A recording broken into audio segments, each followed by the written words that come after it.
Moi, ce qui m'ennuie, c'est ceux qui sont patriotes dans leur pays d'origine ou le pays de leur cœur, et pas patriotes chez eux. Ça pose un véritable problème tout simplement de justice, de devoir, de loyauté. La loyauté, c'est quand même assez important. Mais vous me direz, la géopolitique, c'est pas le jugement. Donc, en géopolitique, on dirait pas le mot bien et mal ou loyauté, on dirait celui qui est cohérent avec les valeurs de son camp et celui qui n'est pas cohérent avec la valeur de son camp.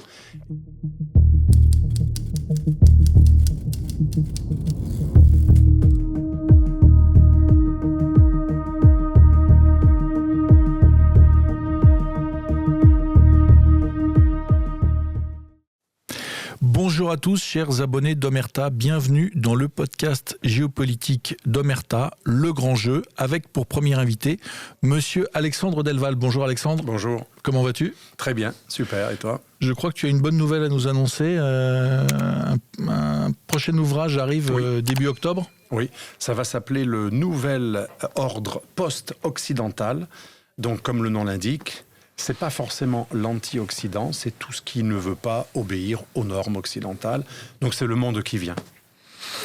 Avant de démarrer, chers auditeurs, je vous rappelle, d'ailleurs, Alexandre est un contributeur régulier du magazine Omerta. Vous pouvez retrouver en ce moment 2 de nos numéros en kiosque et en commande sur notre site internet www.omertamedia.fr.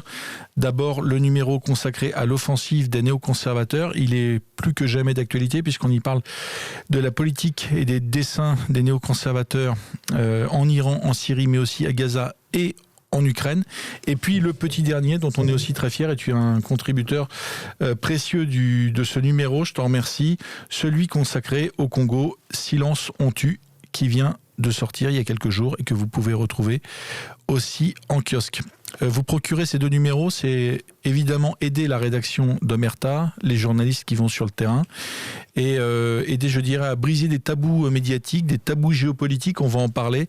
Et donc, votre soutien est indispensable. Donc, n'hésitez pas, pour ceux qui le peuvent, à nous aider. Et abonnez-vous aussi à cette chaîne YouTube. Likez, commentez, partagez cette vidéo. Ça nous aide pour le référencement. Et c'est extrêmement précieux pour qu'on puisse diffuser le plus largement possible toutes nos productions. Alexandre, je le disais, alors on inaugure ce podcast géopolitique. C'est difficile de choisir des thèmes parce qu'il y en a tellement, une actualité tellement riche que on pourrait y passer 4 heures. Alors, on a choisi d'en sélectionner 3. Le premier, c'est évidemment l'assassinat de Charlie Kirk, ce jeune influenceur trentenaire américain qui a fait la campagne de Donald Trump, qui était extrêmement engagé d'ailleurs dans le combat dialectique en tête-à-tête, en confrontation directe avec notamment des wokistes, des démocrates sur les campus des universités, vraiment dans des événements, des vrais shows, quoi, ouverts au grand public. Est-ce que cet assassinat t'a surpris et est-ce que globalement on sent pas quand même une radicalisation alors aux États-Unis de ces démocrates, mais plus globalement de la gauche dans ce qu'on appelle l'Occident, l'Europe occidentale, dès que leur hégémonie médiatico-intellectuelle, culturelle est contestée? Moi, ça ne m'a pas surpris. J'ai toujours dit en privé, je n'ai pas trop parlé dans les médias, parce que quand on fait de la géopolitique, on essaie de ne pas faire du soi-même et pas d'ad hominem, mais j'en ai souvent parlé et j'ai souvent constaté que la grande différence entre les gens qui pensent comme toi ou comme moi, donc ça va des libertariens, des libéraux, aux conservateurs, jusqu'aux souverainistes, jusqu'aux multipolaristes, donc c'est quand même un sacré cercle. Ceux qui ne sont pas dans le système, avec un grand S, quand ils meurent, il y a toujours un mais. Ce que j'appelle le syndrome Devedjian. Alors il n'a pas été tué. Devedjian, voilà un homme qui a été un peu extrême droite, par anticommunisme, lorsqu'il avait de 18 à 19 ans, paraît-il, ça ne durait même pas un an. Ouais. Le jour où il est mort, moi ça m'a frappé, je me suis dit c'est effrayant.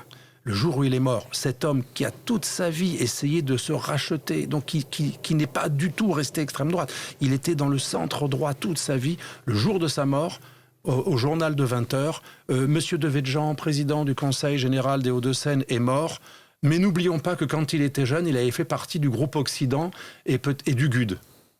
Alors là, j'ai pas compris le mais. Donc en gros, c'est moins grave que si c'était un type qui avait été un militant du PS ou d'un groupe centriste, voire communiste. Il y a un mais. Et La seule vidéo d'un homme du camp progressiste affirmé que j'ai trouvé très digne, c'est Bernie Sanders. Bernie Sanders, je l'ai publié parce qu'il faut rendre hommage aux gens, même si c'est pas mon bord, mais il est respectable, c'est un homme respectable.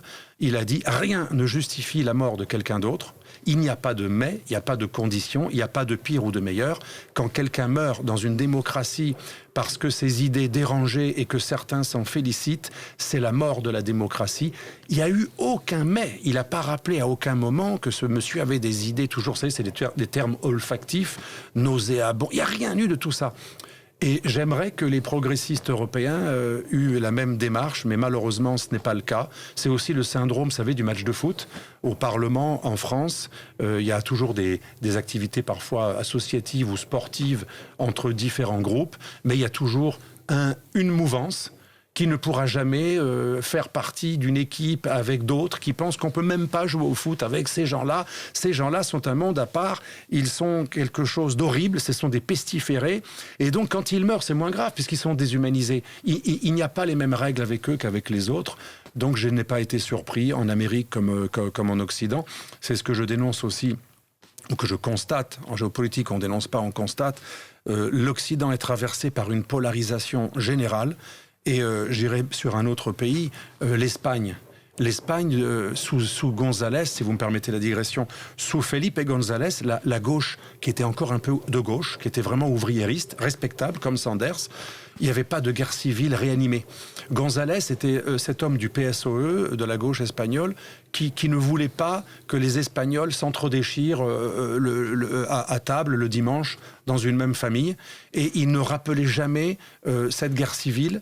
Il ne cherchait pas à débaptiser des rues ou à détruire des statues, voire à déterrer des gens à la vallée de Los Caídos. Il y avait une sorte... voilà, on n'en parle plus. On s'est assez entretué comme ça. Est arrivé Zapatero, donc un Premier ministre espagnol quelques années plus tard, qui a traversé les années 2000, après l'échec de Aznar en 2004, qui est tombé à cause de l'attentat d'Atocha à Madrid. Et là, Zapatero, il a trouvé une nouvelle technique pour avoir des voix et pour avoir l'air progressiste. On oublie totalement les ouvriers, la cause du peuple, les vrais termes des vrais marxistes, j'allais dire pas trotskistes, mais les marxistes un peu classiques, cohérents.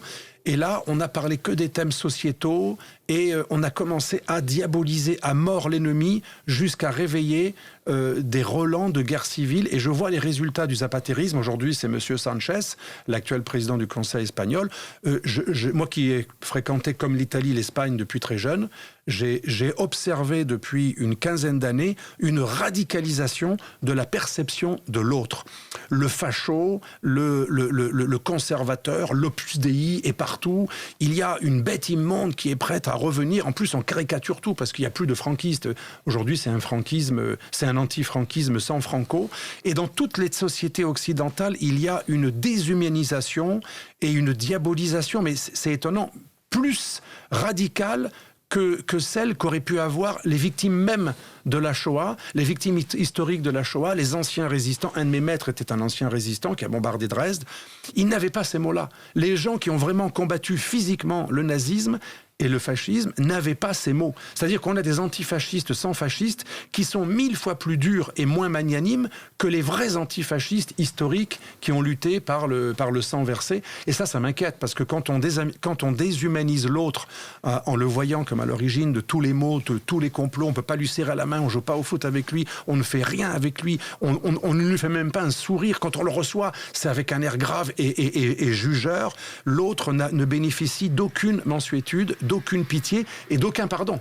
Et ça me paraît terrifiant. Et ce genre d'attitude a toujours engendré dans l'histoire un passage à l'acte. Quand vous déshumanisez l'autre et vous le considérez comme extrêmement diabolique, soit vous le déshumanisez en le comparant à un animal ou à un insecte, soit vous le déshumanisez en le diabolisant, donc par le dessous ou le dessus. Mais dans les deux cas, l'autre n'est plus un humain digne de respect, il doit être traité de manière punitive. C'est effrayant. Et c'est ce qui se passe dans pratiquement toutes les sociétés occidentales, peut-être excepté la Pologne, la Hongrie, l'Italie. Il y a peut-être 3 ou 4 pays qui sont épargnés. Oui, ce qui est fou, c'est qu'aux États-Unis notamment, on a vu pendant la campagne présidentielle américaine, il y avait une milice de transgenres qui était prête, soi-disant, à prendre les armes contre Trump. On voit que ces gens qui se présentent comme, je dirais, des combattants de la liberté, ou souvent d'ailleurs des gens inoffensifs, sont en réalité capables aux États-Unis de commettre des assassinats. Et puis en France aussi. Toi, tu en as été victime de cette intolérance woke et gauchiste. En fait, le wokisme, c'est le stade terminal de la pathologie, gauchiste, mais c'est quasiment une chasse, notamment en géopolitique. C'est quand même un des secteurs clés de l'information. Il y a une chasse depuis longtemps aux géopolitologues qui ne pensent pas comme le mainstream. Les politiques et les géopolitologues, il y a un autre syndrome, c'est le syndrome Pim Fortuyn, donc c'est pas nouveau. Pim Fortuyn alors il était homosexuel de sa personne, assez libéral au niveau des mœurs, mais il était souverainiste et il était contre l'immigration islamique incontrôlée et l'immigration extra-européenne. Et il a été tué par un militant écolo. Donc c'est pas tout à fait nouveau. Ceux qui ont glorifié la cause de la planète et accusé l'homme blanc d'être la pire des engences qui serait responsable. Vous savez, c'est le fameux discours de Madame Greta Thunberg, j'en veux à l'homme blanc de 50 ans, etc. Alors elle, peut-être qu'elle dit pas hétérosexuelle, mais dans le cas de Pim Fortuyn, il avait beau ne pas être hétéro, il était quand même dans la race des Blancs, dans la catégorie des méchants. Donc il avait tort. Et il a été tué, et je ne vois personne commémorer sa mort. Et c'est un homme qui avait des discours. J'ai été à une commémoration de l'anniversaire de sa mort en Italie, parce qu'il aimait beaucoup l'Italie du Nord. Et il y a une sorte, pas un pèlerinage, mais une sorte comme Oriana Fallaci, il y a des gens qui se réunissent chaque année. Et un jour, j'y étais pour une conférence en même temps, et j'ai parlé avec des gens qui l'avaient connu. Cet homme était pour le dialogue, il était plutôt libéral, il était plutôt progressiste au niveau des valeurs. Il voulait défendre son pays face à un phénomène. Lui, son argument, c'était pas « ils nous envahissent parce qu'ils sont bronzés », pas du tout. C'était « notre modèle est tolérant, le modèle des Pays-Bas, et ceux qui viennent, c'est leur droit, ont un modèle tout à fait différent, mais nous ne voulons pas qu'ils changent notre modèle ». C'était pas du tout ni raciste, ni même xénophobe, ni même intolérant. C'était vraiment style « je veux préserver ce qui est à moi ». Il a été diabolisé de sorte que quand il est mort, personne n'a pleuré sa mort. Un autre exemple, non loin de là où il a été tué, c'est le descendant de Van Gogh. Théo Van Gogh, quand il a été massacré, alors il a été tué de deux manières différentes, puis il a terminé avec un message planté avec un couteau en pleine rue après avoir pris une balle dans la tête. Lui, il était assez progressiste aussi. Il était souvent avec des gens d'origine musulmane à qui il disait on a le droit de faire ce qu'on veut avec son corps, etc. Alors on peut ne pas aimer ce côté non conservateur. Il était assez libéral au niveau des mœurs, mais il n'était pas du tout ni dans le racisme, ni dans l'exclusion ethnique, puisque la raison pour laquelle il a été tué, c'est qu'il avait mis en avant une personne issue de la communauté musulmane qui protestait contre des viols qu'elle avait subis dans sa famille, etc. Donc il était plutôt dans le camp progressiste, et personne ne pleure sa mort. Et on a plein d'exemples comme ça. Qui pleure la tentative de meurtre de Bolsonaro? Non, on lui a même mis 27 ans de prison.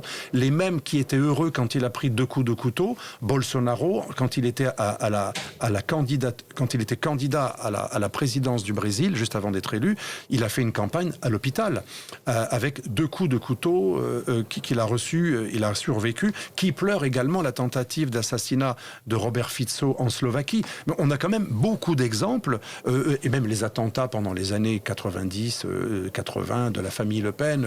Alors moi je suis pas là pour dire que c'est pas pour faire la pub pour un parti ou un autre, mais un démocrate ne devrait jamais être content ou moins pleurer ou moins regretter des tentatives d'assassinat, des meurtres, des coups de couteau, des attaques, des menaces de mort. Mais ça se passe comme ça. Je ne vois personne, et on pourrait élargir même à des morts moins éligibles que d'autres. Coluche disait il y a des gens moins égaux que d'autres. On le voit bien, un flic qui se fait tuer ou tabasser, une jeune fille catholique qui se fait massacrer par des gens qui ne devraient même pas être ni en France ni en dehors de prison. Oui, du clandestin afghan ou syrien. Voilà. Absolument, ça n'a pas fait la une de New York Times, ça n'a pas fait la une du Times, ça n'a pas fait la une de... Alors que Traoré, une famille de voyous, mais il n'y en a aucun qui peut rattraper l'autre dans la fratrie. Alors peut-être la sœur, elle n'a pas été condamnée, mais c'est une fratrie de voyous qui sont des prédateurs, qui d'ailleurs sont des prédateurs y compris pour les gens de leur propre ethnie. C'est pas une question blanc contre noir, etc. Traoré qui a été tué par accident après une course-poursuite par 2 Noirs. Il a été tué par 2 personnes qui étaient aussi foncé que lui. Sur les 3 flics, il y avait 2 Guadeloupéens, mais bien noirs. Ils ne faisaient pas semblant. Donc, il n'y a rien de racial. Mais tout le monde pleure encore cela comme un crime racial, et ça a fait la une des grands journaux du mainstream occidental. Est-ce qu'il y a un business autour de ça ? Il y a un business autour de la mort. On instrumentalise pour récupérer des subventions, pour faire mousser dans la sphère médiatique, pour se faire de la publicité. Je pense qu'il y a un business, et comme dit mon ami Berkoff, le grand philosophe André Berkoff, parce qu'en fait, il est très philosophe en privé, il dit qu'il y a les racailles d'en haut. Ça ne fait pas très philosophique comme expression, mais les racailles d'en haut, qu'est-ce qu'on appelle les racailles d'en haut ? C'est-à-dire qu'ils sont autant contre l'ordre régalien que les racailles d'en bas. Mais eux, ce sont des multinationales. Ils n'aiment pas les juges, c'est pour ça qu'ils remplacent les juges par les arbitres dans les accords internationaux de libre-échange. Ils n'aiment pas les États, donc ils financent tout ce qui va permettre aux passeurs de faire arriver de manière clandestine des gens qui émigrent en forçant les murs. Et normalement, quand on émigre, on doit le faire légalement. Moi, je suis fils immigré. On a émigré légalement en France. Tous ceux qui sont contre les frontières, les tribunaux, les juges, les régaliens, les États, aussi le fisc, tous ceux qui sont contre le fait que tout le monde doit payer l'impôt, tous ces gens-là, ce sont les racailles d'en haut. Ce sont des multinationales qui sont déterritorialisées, qui n'ont plus d'appartenance véritablement nationale. Et leur idéal, c'est un monde où le régalien ne peut plus leur faire du tort. Il faut que le régalien ne puisse pas les mettre en prison, ne puisse pas leur faire payer d'impôts. Et comme eux, ils sont dans des îles ultra protégées dans les Caraïbes avec plein de mitraillettes, c'est des espèces d'urbanisation ultra protégées. Moi, j'en ai visité en Amérique latine. Il n'y a pas de problème pour les gens ultra riches. Ils s'en foutent que ça soit le chaos ailleurs. Et en fait, pourquoi ils défendent ces racailles ? Parce que l'idée, c'est de défendre la racaille en la victimisant comme étant le syndrome du racisme de l'homme blanc, etc. Parce que le but, en fait, le vrai but, c'est discréditer l'ordre régalien. C'est le démantèlement de la légitimité de l'État-nation qui pourtant est le seul endroit, le seul lieu, le seul outil qui permette la liberté et la sécurité des citoyens. C'est le projet mondialiste, c'est le projet cosmopolite. C'est un projet néo-barbare en fait, parce que s'il n'y a plus l'État, les frontières et les juges, c'est le démantèlement de l'État régalien, c'est la fin du contrat social du Léviathan de Hobbes, c'est-à-dire que normalement je laisse une partie de ma liberté à l'État, donc aux forces régaliennes, parce qu'en échange, elles me protègent et elles assurent la sécurité de ma personne, mais aussi de mes biens. C'est un contrat qui a existé pendant un certain temps. Aujourd'hui, nos élites qui sont à la solde des grandes multinationales ne veulent plus remplir ce contrat parce qu'elles sont à la solde des Uber, des McKinsey, des Vanguard, des BlackRock, des Blackstone et de toutes les multinationales qui font la pluie et le beau temps, sans oublier Goldman Sachs. D'ailleurs, vous regardez des anciens présidents, des anciens premiers ministres ou des futurs, des anciens présidents de la Commission européenne, mais vous en avez les 3/4 qui viennent soit de Blackstone, BlackRock, Vanguard ou Goldman Sachs. C'est carrément incroyable. Et qui retournent après leur... voilà, donc comme ils obéissent, comme ils sont soit payés, soit ils rêvent d'être payés, soit ils ont été payés et ils vont retrouver leur poste, parce que ils ne sont pas toute leur vie politique, comme ils sont à la solde de multinationales qui sont les racailles d'en haut, multinationales qui ont intérêt à démanteler la souveraineté des États, ben forcément, quand ils sont à la tête de leur pouvoir, ils cèdent à tout ce wokisme qui est en fait faussement moral. Parce que le wokisme a l'air moral. Je suis contre l'esclavage. Moi aussi, je suis contre l'esclavage. Le racisme, moi aussi, je suis contre le racisme. Le wokisme paraît moral, mais derrière le wokisme qui est financé par pratiquement que des grands groupes, ça se saurait si c'était un truc de prolos et de victimes, le wokisme. Non, il est financé que par les grandes multinationales qui d'ailleurs polluent, mais financent des normes green, un peu comme BlackRock, ils ont été les premiers à faire des normes green, et RSE et compagnie, et ils sont dans les hydrocarbures. Donc vous savez, c'est une immense hypocrisie, mais le wokisme, derrière son aspect moral qui paraît légitime, parce qu'on est tous contre l'intolérance, le racisme, etc., derrière, c'est en fait délégitimer l'État-nation. C'est vraiment le gouvernail, délégitimer le régalien et l'État-nation. Alors dans la géopolitique, toi tu as fait l'objet on peut dire quand même d'une cabale. Ah oui. Tu as souvent été présenté soit comme quelqu'un d'extrême droite, de fasciste, etc., oui. Soit comme un ultrationniste, soit au contraire on t'a reproché de ne pas prendre suffisamment la défense de l'État d'Israël. Comment on arrive à naviguer là-dedans quand on fait l'objet comme ça de toujours des mêmes personnes, des mêmes réseaux?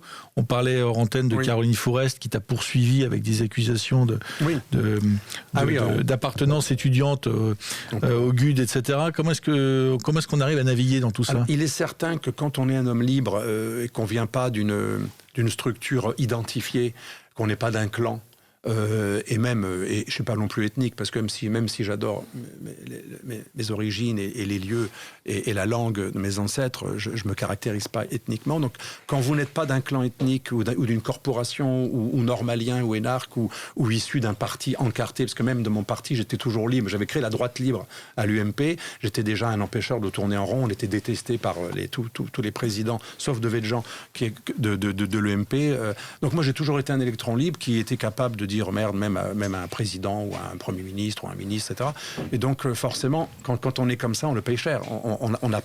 On n'a pas une puissance derrière soi qui va vous défendre. Et donc, en général, les prédateurs savent ce qu'ils font, comme les meutes. Les meutes, ça attaque toujours. Hein, c'est comme dans le règne animal. Il ne faut pas s'en plaindre. Moi, je ne me fais pas de victimisme. Hein, j'assume. Mais ils s'en prennent toujours à un électron libre. Et c'est pour ça qu'un jour, Golnadel, qui était mon avocat dans les années 2000, j'avais été attaqué... Canal+, on montrait des gens, par exemple, on montrait une manifestation de sionistes d'extrême droite qui frappaient des Arabes de manière extrêmement rapide, guerre éclair, vraiment c'était le Bétard, et même ou la Ligue de défense juive, et dans la même vidéo, on montrait un autre groupe qui en fait paraissait être le même, de gens qui brandissaient mon livre. On voyait un juif militant assez typé, Bétard, qui brandissait mon livre, et dans la même vidéo, des gens qui frappaient des Arabes. Et la légende, c'était vous laissez parler Delval, l'islamophobe, l'arabophobe. Il y a bien sûr l'agent du Mossad et du sionisme. Il y a des gens qui vont frapper les Arabes, sauf que la vidéo était totalement fausse.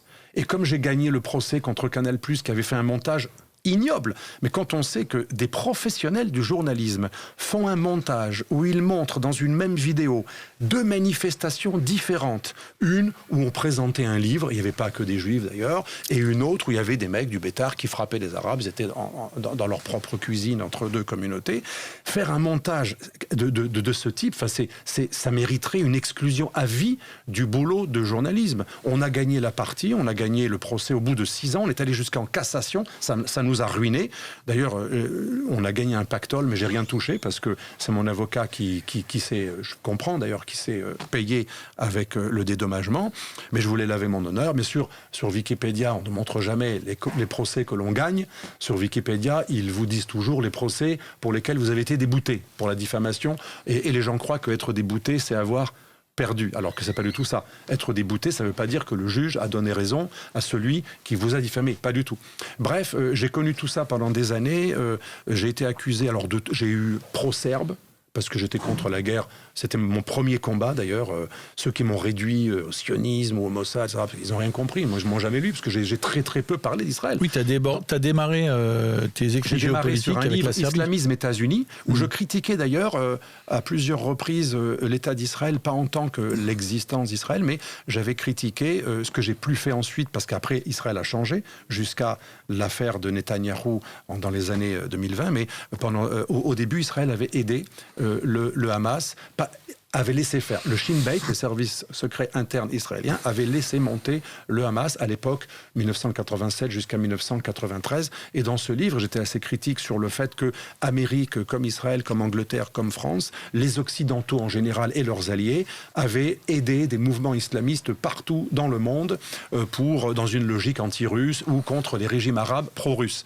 Ce qui est une théorie aujourd'hui tout à fait validée. Reconnue d'ailleurs par les principaux intéressés. Absolument, et reconnue par les intéressés. Et aujourd'hui, maintenant, c'est même une tarte à la crème. Tout le monde prétend avoir... Moi, je l'ai dit en 97, j'étais le second après Gallois, le grand stratège français Pierre-Marie Gallois, qui avait préfacé mon premier livre. Et donc, il n'y a rien de sioniste ou de Mossad là-dedans. Ensuite, c'est vrai, je suis devenu un peu plus en faveur d'Israël et de la communauté juive, parce que moi, j'aime bien les causes un peu perdues. Et dans les années 2000, il y avait énormément d'agressions de juifs dans les banlieues. Il y avait un nouvel antisémitisme qui progressait dans les banlieues. Et donc, je m'étais un peu rapproché de la communauté juive juste pour présenter des livres. En fait, c'était pas du tout être un militant, etc. Je présentais mes livres sur l'islamisme l'islamisme, qui parlait très peu d'Israël, mais on m'a collé cette image d'agents d'Israël, du Mossad, etc. Mais à l'époque, j'estimais que on était dans la même barque, qu'il y avait un ennemi islamiste commun, voilà, etc. Mais ce n'était pas le gros de mon travail. Donc j'ai beaucoup œuvré aussi contre la guerre du Kosovo, contre la guerre en Irak. J'ai écrit des ouvrages qui ont dénoncé pratiquement toutes les interventions impérialistes des États-Unis, et je continue jusqu'à aujourd'hui. J'ai jamais flanché. J'ai toujours été contre l'interventionnisme impérialiste occidental, américano, anglais, même parfois français. Et donc l'aventure israélienne ou le fait d'avoir fait des conférences dans des milieux pro-israéliens ou pro-juifs est quelque chose d'assez minime dans mon action, mais on m'a réduit à ça parce que le problème de tous ceux qui m'ont conspué, que ça soit une certaine extrême droite pro-arabe ou une certaine extrême gauche pro-palestinienne, si vous voulez, pour eux, c'est quelqu'un qui est d'extrême droite, c'est pas bien, mais si en plus on lui colle l'image de sioniste, alors là, c'est la chose la plus diffamante qui soit. Donc, mais ça, c'est normal. Je vais pas me plaindre dans le combat politique, c'est tout à fait normal. Arrivons maintenant à Caroline Fourest. J'ai eu maille à partir avec ce genre de personnes aussi, parce qu'un jour, un livre de Madame Caroline Fourest paraît, je crois co-signé avec Fiammetta Wener, qui est devenue son épouse récemment, nouvelle très importante. C'était dans tous les réseaux sociaux. Elles ont convolé. Apparemment, c'est important. Comment ? En juste noces, c'est ça ? Voilà, en juste noces.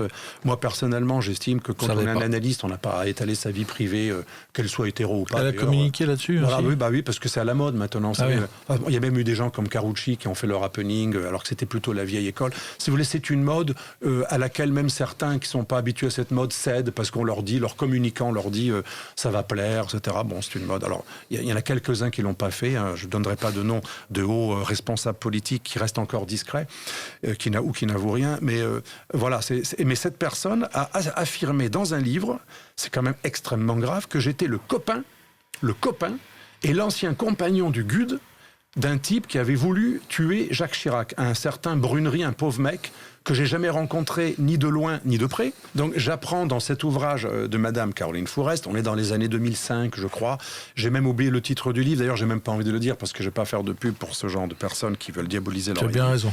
Voilà, mais cette personne que franchement que je n'estime absolument pas, même si elle a un combat contre l'islamisme qui à mon avis n'est pas le mien, parce que moi mon combat contre l'islamisme radical, c'est pas un combat pour transmettre mes valeurs aux pays islamiques. Les pays islamiques ont le droit d'avoir leurs valeurs. Moi, je ne suis pas du tout prosélyte. Elle veut remplacer des barbus par des trans. Voilà, là, on est dans un prosélytisme qui va au-delà du fait de vouloir garder son modèle chez soi. Ce que même un islamiste peut comprendre. Moi, parfois, je parle avec des vrais islamistes qui sont totalement contre tout ce que j'ai écrit, mais on se respecte parce que finalement, chacun veut un modèle chez lui et on peut se comprendre. Mais le combat de ce genre de personnes, Caroline Fourest, c'est un combat contre la famille, contre la tradition, la diabolisation de l'hétérosexuel, la diabolisation du type qui est pour une famille. C'est se venger du père, Caroline Fourest. C'est se venger du père. Puis, et surtout, il y a un côté, il y a une méthodologie que je n'apprécie pas. Parce que quand j'ai appris dans son livre, parce que vous connaissez une chanson de Johnny très peu connue, je ne me prends pas pour une star, bien sûr, mais il y a une chanson que je ne vais pas chanter, mais c'est j'étais dans ma baignoire et j'ai appris que j'étais mort, et j'ai appris que j'étais avec quelqu'un avec qui j'étais pas. C'est une chanson assez rigolote comme ça. Donc, je regarde ce passage, une note d'un livre de Caroline Fourest, où je suis le copain du type qui a voulu tuer Chirac. J'ai fait la fac avec lui et j'étais au GUD avec lui et dans d'autres groupes, etc. Sauf que je rencontre, donc j'en étais là, l'épouse de Madame Fourest qui répond à sa place parce que Madame Fourest n'a pas le courage de venir assumer ce qu'elle a dit contre moi alors que je ne suis pas méchant. Qu'elle envoie sa femme pour la protéger. Elle envoie sa femme alors que je ne suis pas méchant, donc j'aurais été aussi courtois avec elle. Mais elle envoie son intermédiaire qui me dit, elle me montre une photo et elle me dit « Osez me regarder dans les yeux et affirmer que vous ne connaissez pas cet homme. » Et moi, je lui dis « Mais attendez, c'est un tribunal stalinien ou c'est un rendez-vous ? Si je vous dis que je ne connais pas ce monsieur, moi j'étudiais à Aix-en-Provence, il n'y avait pas le GUD. Comment voulez-vous que j'ai été militant du GUD avec un monsieur d'Assas Moi qui étais à Aix-en-Provence, où il n'y avait même pas le camp, il n'y avait même pas le syndicat. On ne les aimait pas d'ailleurs. Nous à Aix, même les gens qui étaient centre ou droit ou centre-droit, on avait un syndicat un peu, j'allais dire, un peu apolitique. On avait pas mal de Corses qui étaient courants et on faisait voter les gens plutôt par des réseaux un peu à la méditerranéenne. On n'avait pas du tout le même formatage que le GUD. Je n'avais rien à voir avec le GUD. Je n'ai jamais été militant du GUD. Je n'ai jamais été sympathisant. Je n'ai jamais été adhérent. J'ai jamais fait aucun coup avec eux. Je n'ai jamais plaidé en leur faveur. Je n'ai jamais rien eu à voir avec le GUD. Si je l'avais été, je l'avouerais. Mais alors, la personne, bien sûr, ne me croit pas. Et quand je lui dis, je n'ai jamais connu ce monsieur, parce qu'en plus, on n'a pas le même âge, j'ai pas pu étudier avec lui, j'ai au moins 15 ans de plus. Alors tout ça, bien sûr, ça passe à la poste, hein, ça n'a aucune importance. Et elle continue, je ne vous crois pas que vous le connaissez pas. Je lui dis, mais là, c'est un truc de fou, là, c'est pas un rendez-vous. Je crois qu'on va y mettre fin. Moi, je vous dis, vous allez avoir un gros problème avec mon avocat, vous allez avoir un vrai procès, et on va pas vous lâcher. Je me ruine s'il faut. Mais moi, mon honneur est plus important que tout. Je ne suis pas le complice d'un petit nasillon criminel raté qui a voulu tuer un président de la République. Et j'irai jusqu'au bout dans tous les procès. Et elle a dû supprimer les passages parce qu'en fait, elle a bien reconnu que j'avais raison. Et c'est bizarre, ces gens ne comprennent que le procès. Parce que souvent, ils attaquent sans preuve aussi. Hein. Elle n'avait aucune preuve. La malhonnêteté La seule pure. preuve qu'elle avait, c'était un sentiment. C'était une conviction. Elle m'a même pas dit, j'ai quelqu'un, un spécialiste de l'extrême droite, qui a des photos de vous en train de parler avec lui. Il n'y avait même pas un faisceau de preuves. Il n'y avait même pas une concordance d'époque, puisque je ne suis pas la même génération, je n'ai pas étudié au même endroit, et on n'avait pas les mêmes syndicats étudiants. Mais elle a dit, c'était une intime conviction. Comme j'avais été lynché par Le Monde et Canal+, comme un méchant facho, que j'ai jamais été en plus, c'est extraordinaire, mais c'est comme ça, eh bien, c'est QFD. Puisque des gens du système disent qu'il est facho, il doit forcément connaître l'assassin du président de la République. Enfin, l'assassin manqué. Non, mais vous vous rendez compte le niveau d'analyse. Je vous répète, il n'y avait pas un début d'enquête. Il n'y avait pas un début de soupçon, comme aurait fait tout flic ou tout juge. Et moi, j'aurais pas été fier à sa place, parce que franchement, aller descendre aussi bas. Et je sais pourquoi elle a fait ça. Parce que le pire, c'est qu'à l'époque, nous attaquions les mêmes personnes. Moi, maintenant, je n'ai plus de querelle avec cette personne. J'avais fait des débats à l'époque avec Tariq Ramadan. Forcément, Tariq Ramadan, qui m'avait... dans un débat chez Ardisson, on essaie d'avoir raison. Il m'avait tapé dessus, j'avais tapé dessus, c'était de bonne guerre. Donc, et elle avait écrit un livre contre Ramadan. Donc, on était un peu sur un créneau similaire, même si on ne vient pas du même postulat. Et donc, j'ai compris sa démarche. Comme moi, j'étais l'anti-islamiste droitard. Tu lui faisais de l'ombre ou pas ? J'aurais pas cet orgueil, parce que c'est quelqu'un d'ultra médiatisé. Elle est partout. Vous savez, quand on a ce genre de posture moralisatrice, on est partout. C'est un peu comme les Cohen et compagnie qui peuvent faire ce qu'ils veulent, ils seront jamais déboulonnés. Non, c'est plutôt que pour être bien vu et pour avoir le monopole de son créneau, il fallait disqualifier ceux qui étaient sur un créneau similaire. C'est un peu le syndrome avec quelqu'un complètement opposé, quelqu'un que j'estime pas plus, hein, je règle mes comptes, c'est un ancien député européen qui s'appelle Aymeric Choprade. On avait les mêmes idées. On écrivait le même genre de livre, un peu gaulliste, géopolitique gaulliste. On avait tous les deux un respect pour le général gallois, un peu les mêmes maîtres. On a connu les mêmes généraux, même formation de pensée. Et un jour, j'ai jamais compris pourquoi, dans un colloque, je me fais allumer devant tout le monde, même pas en privé. On s'était vu quelques jours plus tôt pour manger autour d'un repas entre potes.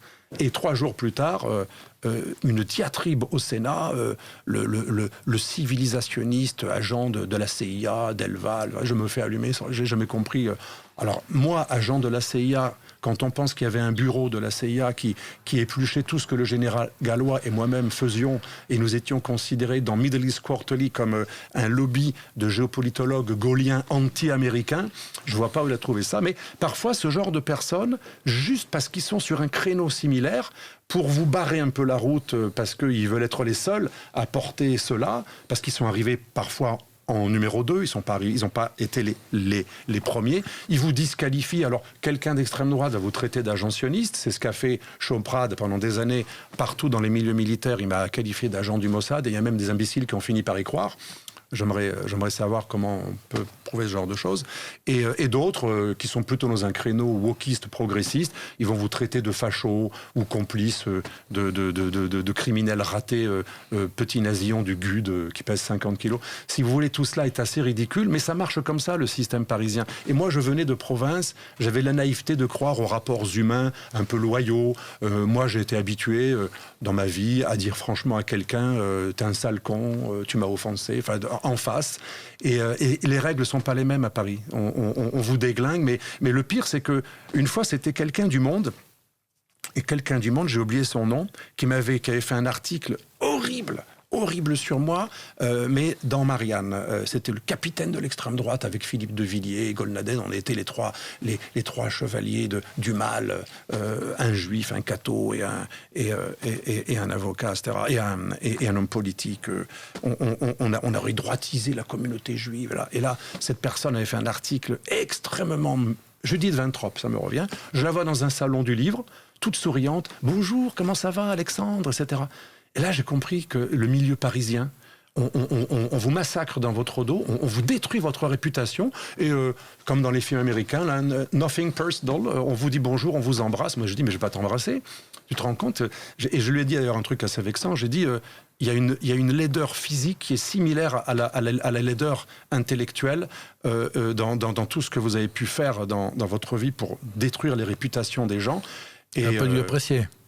C'est pas très agréable pour une femme. Donc, je fais jamais ça. Mais il y a quand même beaucoup de gens qui m'ont fait beaucoup de mal. Je vais pas pleurer, j'assume, parce que moi, mon prof de boxe thaï me disait tout le temps quand on donne, il faut accepter de recevoir. Donc, on va surtout pas se plaindre. Mais puis, ne parlons pas des menaces de mort. Je les regarde même plus. On s'habitue à tout. Donc, ça ne veut pas dire qu'on est courageux, mais on s'habitue à tout. Donc, si vous voulez, le combat politique, nous disait un de nos maîtres à Sciences Po Ex, Schmeil, d'origine libanaise, et j'étais étonné à l'époque, il disait, la politique, la première caractéristique, pas la définition, mais un des critères de la vie politique, c'est le risque. C'est le danger. Et c'est vrai. Donc Charlie Kirk, pour conclure comme on a commencé, Charlie Kirk avait beaucoup de chances de mourir, comme tout le monde. Toute personne qui est publique, et même une star, toute personne qui est publique attire des fans et des ennemis. Et pour peu qu'il soit diabolisé, mal défendu, cramé, il a une chance d'être assassiné qui est bien supérieure à la moyenne, ou au minimum une chance d'être attaqué qui est, j'allais dire, c'est même normal. C'est même normal. Par contre, moi, ce que j'attends dans la vie politique et géopolitique, c'est un peu plus de loyauté. Celui qui n'est pas d'accord, il peut venir le dire autour d'un café, ou voire même sur un tatami, ou alors il peut le dire de manière courtoise, ou chevaleresque, ou franche. Mais ces méthodes, si vous voulez, des gens que j'ai cités, sont vraiment des méthodes méprisables. J'espère que quand elle a enquêté sur Tariq Ramadan, Madame Fourest a été un peu plus rigoureuse. J'espère, parce que ça risquerait de réhabiliter Tariq Ramadan. Est-ce qu'il est compliqué aujourd'hui, dans le monde de la géopolitique, d'avoir une approche, une analyse, une grille de lecture qui soit en fait 100% française? Aujourd'hui, c'est vrai que... Alors là, j'aime bien tu parlais de Caroline Fourest, soit on se définit dans l'analyse, on prétend faire de l'analyse et décrypter le monde, en fait, toujours avec un parti pris qui n'est pas celui de sa communauté nationale, mais qui est celui de sa communauté d'appartenance sexuelle, ou alors religieuse, ou alors d'un autre drapeau. Et on a l'impression qu'en tout cas en France, quand on voit les personnalités souvent qui s'expriment dans les grands médias, on a toujours chez ces gens une double appartenance. Oui. Et toi, ce que tu portes finalement, c'est l'ancienne école. C'est finalement un peu de... Oui. C'est le classique, c'est-à-dire l'intérêt français comme boussole de l'analyse géopolitique, et quelque part aussi s'il y a un lobbying à faire, c'est le lobbying du drapeau français et pas un autre. Est-ce qu'aujourd'hui, quand on porte cette voie-là, est-ce qu'on est finalement un peu isolé? On est isolé, mais moi je crois au rapport de franchise et de respect mutuel. Et par exemple, quand je vais présenter mes livres, j'y vais assez souvent, j'ai une affinité personnelle avec, là on ne parle pas d'Israël, on parle la communauté juive. Souvent je dis, je ne suis pas là pour vous caresser dans le sens du poil ou vous cirer les bottes. Il y a beaucoup d'hommes politiques que j'ai vu faire. C'est déplorable. Ils ne pensent pas un mot de ce qu'ils disent, ils viennent chercher des voix, etc.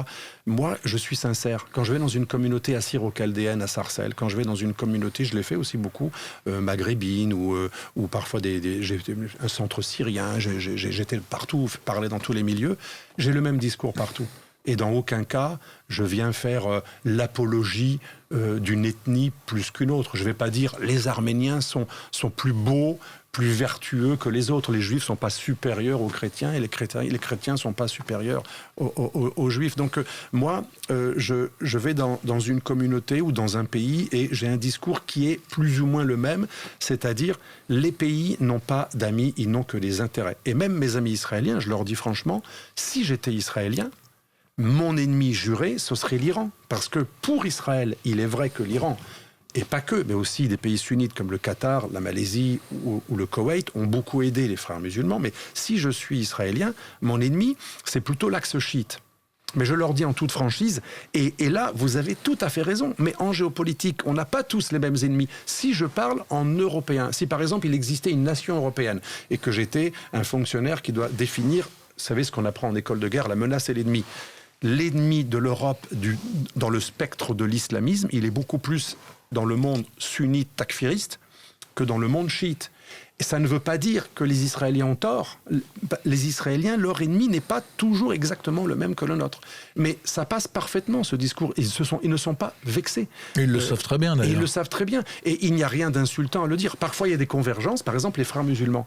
Pourquoi j'ai beaucoup été, justement, prisé par ces milieux pro-israéliens et juifs et pro-israéliens en France ou ailleurs, parce qu'il est vrai qu'il y a un point de convergence. Un des ennemis pour l'intégration dans les pays européens, c'est le mouvement islamiste des frères musulmans, créé en 1928 par Hassan al-Banna, le grand-père de Tariq Ramadan.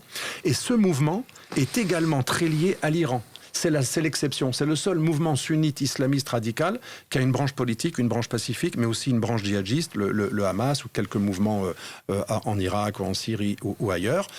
Et parfois, il peut y avoir une convergence. Donc des États qui n'ont pas forcément le même ennemi existentiel peuvent avoir parfois le même ennemi. C'est le cas d'Israël et de l'Europe, le Qatar et les frères musulmans. Moi, j'affirme que le Qatar et les frères musulmans, on pourrait rajouter des pays proches qui financent les mêmes choses, sont des ennemis parce qu'ils sont à la fois les ennemis d'Israël, ils sont dans l'axe, ils sont proches de l'axe chiite parce que le Qatar et les frères musulmans sont des sunnites, mais ils ont des bonnes relations avec l'axe chiite et ils financent les mêmes mouvements qui tuent des juifs israéliens. Mais ça ne veut pas dire qu'on a toujours les mêmes ennemis ou les mêmes amis. En fait, ceux qui disent bêtement pour aller plaire dans les communautés, ils disent oui, Israël se bat pour nous, c'est l'avant-garde de l'Occident. Non, Israël se bat pour ses intérêts. Israël n'attend pas que tout le monde... Israël n'est pas animé du fait de défendre les Occidentaux contre l'axe de la résistance. Il n'y a que des naïfs qui croient ça. En géopolitique, on sait que Israël, comme les Serbes, comme les Français, comme la Chine, se bat pour ses intérêts en fonction de la définition de la menace et de l'ennemi dans ce camp-là. Chaque camp définit la menace et l'ennemi et défend ses intérêts. Et donc parfois il y a des convergences, mais pas forcément totales. Il peut y avoir une convergence sur certains domaines avec certains pays. On peut avoir momentanément ou dans certains secteurs les mêmes menaces, les mêmes ennemis et pas dans d'autres. Et c'est ce qui nous amène au multi-alignement. Aujourd'hui, le monde qui vient, c'est un monde de multi-alignement. On a des pays comme les Émirats qui sont en super relation, et tu en sais mieux que moi, avec les Russes pour le business, le contournement des sanctions, les oligarques accueillis, etc., etc. Mais les Émirats ont une base française militaire et sont très liés à l'Amérique. L'Arabie Saoudite est dans l'OCS, tout en étant donc proche de la Russie, mais de l'Inde, mais aussi de l'Amérique.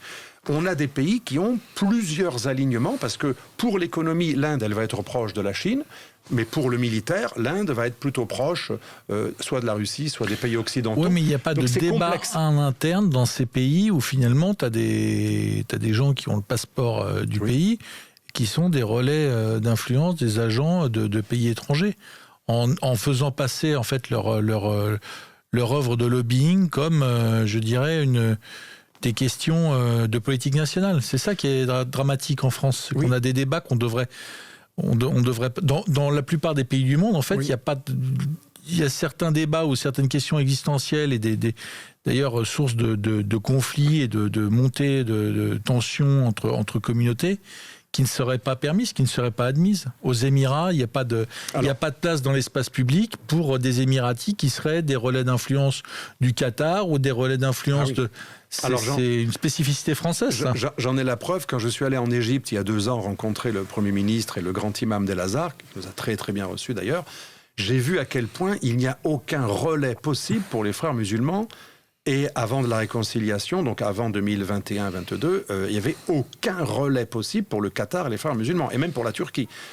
Quand ces pays sont en bisbille avec un autre, parce qu'il y a l'un qui empiète, qui nuit aux intérêts de l'autre, dans ces pays-là, il n'y a aucune place possible pour un relais d'influence contraire aux intérêts. Tandis que ce qui caractérise l'Occident, c'est que ceux qui défendent l'intérêt national peuvent être diabolisés et accusés d'être des ennemis de l'étranger, mais bizarrement, les lobbies anti-frontiéristes, anti-régaliens, anti-nationaux, financés pas uniquement par George Soros, mais par plein d'autres multinationales, ceux-là qui œuvrent contre la loi, parce que, nous le répétons, un État-nation, et c'est le cas de la France, est délimité par des frontières, il y a un limes, il y a une différence entre le citoyen, le non-citoyen, le national, le non-national.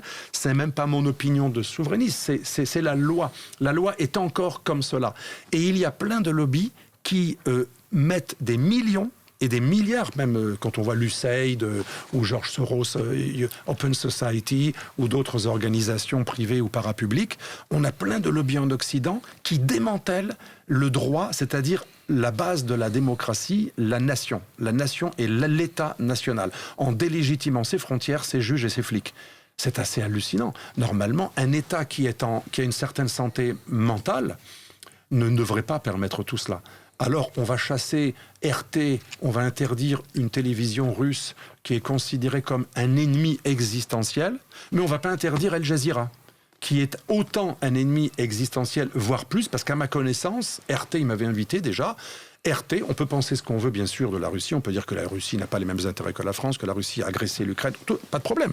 Mais est-ce que ça veut dire que RT sapait l'intérêt national français? Est-ce que RT agissait comme un ennemi? Un ennemi, c'est celui qui attaque votre population, physiquement, et qui envahit votre territoire, et qui détruit vos institutions. Est-ce que RT faisait ça? Non. Par contre, Al Jazeera appelle à ne pas intégrer les fils d'immigrés qui ne se sentent pas français, qui ne se sentent pas en tout cas français républicains. Il y a un appel indirect à démanteler les institutions. Il y a un appel à remplir la population et à la changer dans une logique de conquête pour un jour arriver au califat mondial. Et donc, il y a une logique prédatrice. Les forces islamistes internationales du type frériste, frères musulmans ou Qatar ont un projet de destruction de notre modèle de société. Et ceux-là ne sont pas interdits. Pourquoi? Parce qu'ils sont en bonne intelligence avec les multinationales qui elles-mêmes nomment. Finalement, vous savez, il y a un article de la Constitution nomme aux emplois civils et militaires. On pourrait dire qu'aujourd'hui, ce sont les multinationales qui nomment aux emplois civils et militaires. Enfin, entre guillemets, c'est-à-dire que qui décide, qui est à la tête des différents États. Et ça, c'est bien regrettable. Ce qui nous différencie de tout le reste de la planète, c'est que l'intérêt national est secondaire. Même quand on parle de menaces existentielles, c'est jamais par rapport à l'intérêt national français. C'est une espèce de complexe d'après-guerre, c'est le résultat du wokisme et du gauchisme pendant des années, c'est dû à quoi? Alors, il y a une partie résultat du wokisme et du gauchisme, mais ça c'est pour les éléments les moins, je ne vais pas être insultant, les moins brillants. Je vais vous prendre un exemple, sans vouloir l'insulter, la pauvre, mais Marlène Schiappa, un jour, a été interviewée. On lui disait, qu'est-ce que pour vous la citoyenneté? La citoyenneté, moi je l'ai appris en droit et en sciences politiques, c'est quand même faire partie de la cité au sens grec du terme, c'est-à-dire de la nation. La caractéristique même du citoyen, c'est qu'il est différencié du non-citoyen. Eh bien, pour elle, la définition de la citoyenneté, je suis resté pantois, je me suis dit, est-ce que j'ai bien entendu? C'est bien un ministre qui est payé par nos impôts qui dit ça. Elle disait que l'une des définitions pour elle de la citoyenneté, c'était l'accueil des migrants. Et l'accueil des migrants, on ne précise pas l'ego. Oh mais là, on est là, tu prends un exemple, on est au niveau 0, là. Là, on est au niveau moins 10 même. Moins 10. D'ailleurs, quand on a été recruté en faisant des commentaires pour des revues, je dirais, légères, c'est sûr que le niveau, on ne peut pas s'attendre. Elle est déjà au maximum. C'est du roman érotique, là. Elle a déjà fait, d'ailleurs, elle est allée très loin par rapport à son niveau d'origine. On peut même dire qu'il y a une marge de progrès qui a été énorme, et quelque part, il y a un mérite. Mais pour les autres qui ont fait l'ENA, qui ont fait du droit, qui ont fait Normal Sup, qui savent très bien ce que veut dire un citoyen, qui savent très bien ce que veut dire l'intérêt national, qui savent très bien que la nation, c'est pas un truc fasciste ou nazi, la nation, c'est la Révolution française, c'est Sieyès, c'est le droit français, c'est les valeurs républicaines. Ils savent très bien que c'est pas facho, la nation. Ceux-là, quand ils se laissent embarquer par une démonisation de la nation, n'ont aucune excuse. C'est de la trahison. C'est de la trahison pure et simple. Alors justement, c'est intéressant parce qu'on parlait de Caroline Fourest, etc. Et aujourd'hui, on parle beaucoup de Gaza. On a du mal à comprendre comment se positionnent tous ces acteurs, ces penseurs, ces philosophes mondialistes liés à l'Open Society, qui s'opposent aux frontières, qui croient dans le cosmopolitisme absolu, etc. Une partie est clairement engagée du côté israélien, par exemple Bernard-Henri Lévy, qui est un agent de l'immigration incontrôlée depuis 40 ans en France. Lui, il est carrément côté israélien. Il y en a qui sont plus du côté gazaoui, du côté palestinien. Comment se positionne ce bloc mondialiste, que ce soit d'ailleurs pour ses représentants en France, mais aussi peut-être aux États-Unis? Est-ce qu'on peut en avoir une analyse? Oui, alors je commencerai par une réflexion que j'avais trouvée très pertinente de mon ami William Goldnadel, que tout le monde connaît parce qu'il est souvent à CNews. Il représente ce camp pro-israélien, mais il est cohérent.